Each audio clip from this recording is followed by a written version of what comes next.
Hoy en Ecuador al día. Según Javier Muñoz, Rafael Correa le ofreció respaldo frente a un posible juicio político. Y la senadora de la República de México, Lili Téllez, pide disculpas en nombre de los mexicanos por el actuar del presidente López Obrador. ¡Se me chispoteó! Además, en noticias, gritos, insultos y descalificaciones se vieron en la Comisión de Relaciones Internacionales de la Asamblea Nacional. Durante el juicio contra Carlos Polit, José Concienciado Santos reconoce que realizó pagos en efectivo y transferencias a Jorge Glass por el valor de 17 a 18 millones de dólares. También Ecuador cuenta con 26 clasificados a los Juegos Olímpicos de París. Se realizarán el 26 de julio al 11 de agosto del 2024. Y en otras noticias deportivas, en la jornada de la Champions League, triunfo importante para el Fútbol Club Barcelona frente al Paris Saint-Germain. También el Atlético de Madrid logró llevarse la victoria frente al Borussia Dortmund. Buenos días, queridos televidentes, soy Pato Alvarado. Y yo soy Diana Micaela.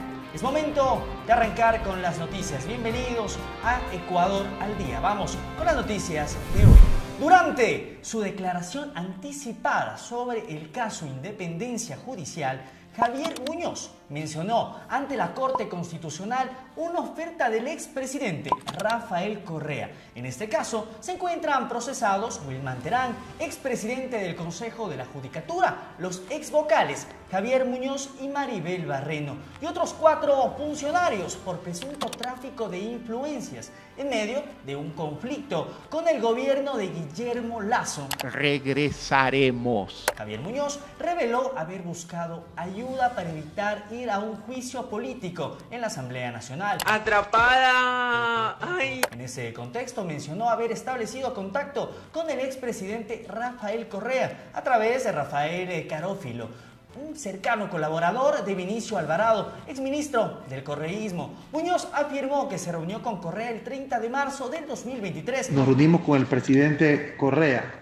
a donde yo estaba hospedado, en Hilton Colón de Sao Paulo, donde el exmandatario le consultó sobre posibles conexiones con los miembros del Partido Social Cristiano. Durante el encuentro se mencionó a Allen Berbera y Ferdinand Álvarez como personas que dieron referencias de Muñoz a Correa. Según Muñoz, durante la reunión, Correa le ofreció apoyo en la Asamblea Nacional frente a un posible juicio político, pero a cambio le solicitó apoyo para Wilman Terán.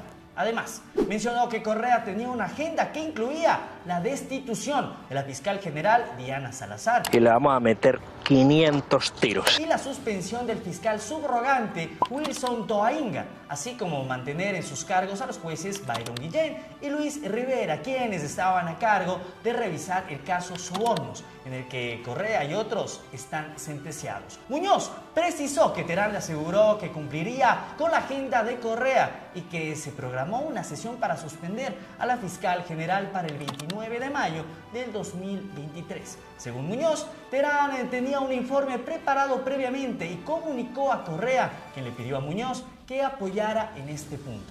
Javier Muñoz mencionó que en la agenda de Maribel Barreno y Juan José Morillo figuraba la destitución del juez Macías, quien estaba a cargo de un proceso de tráfico de influencias que involucraba a ambos. Tras la destitución del juez, se formó un equipo para supervisar las acciones presentadas que no fueron aceptadas. Se afirma que Wilman Terán dio la instrucción a Santiago Arauz, director provincial del Consejo de la Judicatura en Pichincha, y a Marcelo Villegas, director del organismo en Manabí, para llevar a cabo estas acciones. Por su parte, el expresidente Rafael Correa respondió mediante su cuenta de X en un tono burlesco, aludiendo a una presunta influencia de la fiscal general Diana Salazar en la declaración de Muñoz.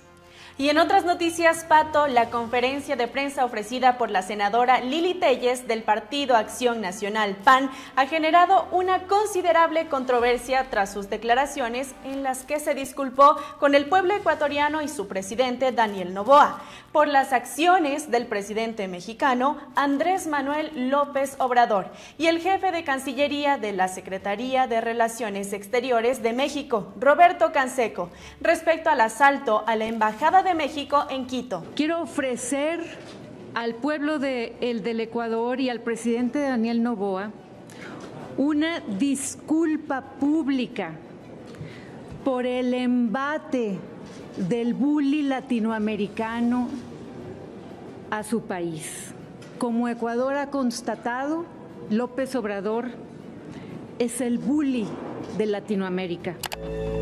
No me importa. Señaló también que los millones de mexicanos se sienten profundamente avergonzados por la forma en que actuó el encargo del despacho Roberto Canseco, que salió a violar el suelo ecuatoriano tras un criminal. La senadora mexicana también acotó durante su discurso que AMLO había dejado en ridículo al país a nivel internacional por tratar de arrebatarles a un delincuente, por lo que hay que dejar en claro que también le faltó el respeto a México.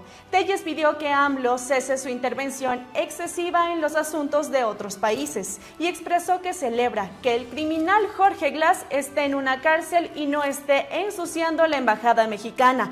Las palabras de Telles han avivado el debate en el ámbito político mexicano, dividiendo opiniones entre quienes apoyan su postura y aquellos que la critican duramente. Durante la sesión de la Comisión de Relaciones Internacionales de la Asamblea Nacional se produjo un incidente debido a la acumulación excesiva de asistentes, lo que generó un escándalo con gritos, insultos y más. Los asambleístas, Gisela Garzón, señaló además que la sesión se vio afectada desde el inicio debido al exceso de asistentes, lo que impidió la comparecencia de todos los ministros. Como resultado de los disturbios, la comisión decidió suspender la comparecencia de los ministros de Estado, incluyendo a la canciller Gabriela Sommerville, la ministra de Gobierno, Mónica Palencia, y el ministro de Defensa, Giancarlo Lofredo. Solo la ministra de Gobierno pudo exponer sobre su posición en la intervención a la Embajada de México en Quito y la captura del ex vicepresidente Jorge Glass, indicando que manifestó a la embajada que la política ecuatoriana era cero impunidad. Posteriormente se sometió a la votación la clasificación de la sesión como reservada, decisión que fue rechazada por el Movimiento de la Revolución Ciudadana. Los asambleístas argumentaron que esto limitaba el acceso a la información para los ciudadanos, quienes tenían derecho a conocer todos los motivos detrás del asalto a la Embajada de México. Sin embargo, la reunión fue suspendida y aún no se ha fijado una fecha para su reanudación. Los ministros de Estado deberán proporcionar su versión sobre su actuación en el incidente. Además, la canciller Gabriela Sommerville minimizó la condena internacional recibida y señaló que no se considera pedir disculpas al pueblo mexicano por la incursión en la embajada. Y además les contamos novedades desde Miami, Florida. Durante el segundo día del juicio en contra de Carlos Pollitt en Estados Unidos, José Concienciao Santos, ex ejecutivo de Odebrecht en Ecuador, dio a conocer más detalles sobre el esquema de sobornos que habría funcionado en Ecuador. Durante esta intervención nombró al ex vicepresidente de la República, Jorge Glass Espinel.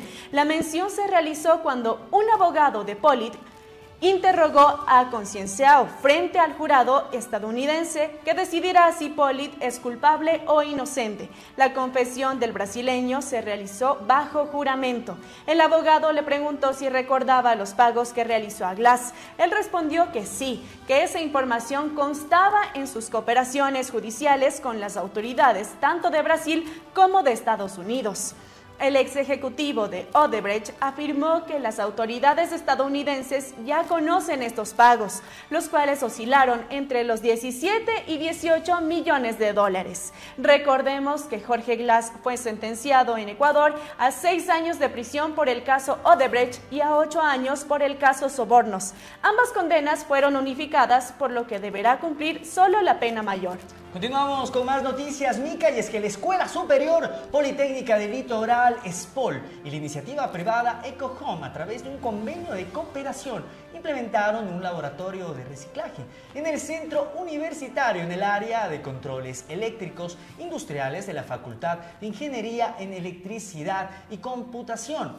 Como parte de este acuerdo, Ecohome se dedica al servicio de la educación ambiental y recolección, además del transporte de residuos sólidos no peligrosos desde el 2021. Entregó a la institución académica un molino y una inyectora hidráulica para el procesamiento de plástico reciclado. También la materia prima y 2 moldes para elaborar llaveros y portavasos.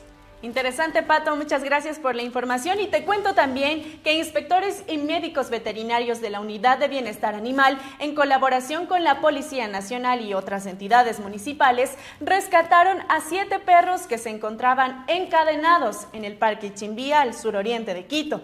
Los animales liberados fueron trasladados a uno de los centros de atención veterinaria, rescate y acogida temporal para recibir atención médica veterinaria especializada. De acuerdo con la UBA, esto ha sido objeto de atención prioritaria en 2 ocasiones anteriores, donde ya se habían retirado otros animales e involucra a una persona presuntamente afectada por una condición psiquiátrica. En consecuencia, se ha coordinado esfuerzos con las autoridades competentes en asistencia social para proporcionarle atención integral que aborde sus necesidades. Además, también cumpliendo con la obligación que tiene el municipio de Quito de ejecutar políticas públicas, se ha considerado que los ciudadanos que residen en el distrito tienen que obtener atención y se hizo un llamado a la ciudadanía ante situaciones similares y se destacó que es imperativo respetar los derechos humanos y las garantías básicas que tienen todos los ciudadanos por ley y más aún de quienes pertenecen a grupos de atención prioritaria. A continuación, los Juegos Olímpicos de París se realizarán del 26 de julio al 11 de agosto del 2024. Por el momento, Ecuador cuenta con 26 clasificados, incluido un cupo para ciclismo de ruta, que aún no se confirma a quién será destinado. Los Juegos de París recibirán alrededor de 10.500 atletas de todo el mundo, los cuales disputarán 48 disciplinas en 32 deportes. El objetivo de la delegación ecuatoriana será superar la cantidad de clasificados a Tokio, que fueron 48, y también superar las 3 medallas ganadas en el 2021. Entre los clasificados están David Hurtado en marcha de 20 kilómetros, Rosalba Chacha en maratón, Brian Daniel Pintado en marcha 20 kilómetros, Glenda Morejón en marcha 20 kilómetros y Neisida Gómez en levantamiento de pesas, entre otros. El orgullo ecuatoriano entonces a las Olimpiadas. Y también te cuento, Pato, en los deportes, el Barcelona consiguió un triunfo de mucho valor en la ida de cuartos de final de la UEFA Champions League frente al Paris Saint-Germain, por 2 goles de los locales y 3 de los visitantes. Y el Atlético de Madrid también hizo los goles y la tarea en esta jornada por 2 goles a 1 frente al Borussia Dortmund. Y así estamos llegando al final de nuestro noticiero de hoy. Ha sido un placer informarles sobre los eventos que están marcando nuestro mundo. Sin lugar a dudas, agradecemos a todos por su compañía y les invitamos a seguir conectados con nosotros para más actualizaciones importantes del mundo y Ecuador. Pato, muchas gracias por ahora. Les deseamos una noche llena de tranquilidad y esperanza. Nos vemos mañana, entonces. Buenas noches.